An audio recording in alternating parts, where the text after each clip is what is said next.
Star জলসার রোশনাই serial থেকে বিদায় নেওয়ার পর অভিনেত্রী অনুষ্কা গোস্বামী আবারও নতুন সিরিয়ালে নতুন চরিত্রের মাধ্যমে ফিরছেন।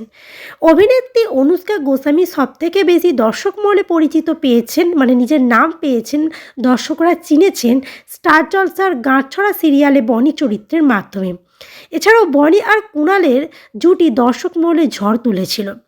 এই জুটিকে আবারও দর্শকরা চায় একসাথে পেতে, কিন্তু আর কোনো সিরিয়ালই সম্ভব হয়ে ওঠেনি একসাথে দেখার। দুজনাই সিরিয়ালেই কাজ করছেন, কিন্তু আলাদা আলাদা সিরিয়ালে। বর্তমানে কুণাল অর্থাৎ রিয়াজ লস্কর, মানে আসল নাম রিয়াজ লস্কর, জি বাংলার পরিণীতা সিরিয়ালে অভিনয় করছেন। এদিকে অভিনেত্রী অনুষ্কা গোস্বামী বিদায় নিয়েছে রোশনাই থেকে।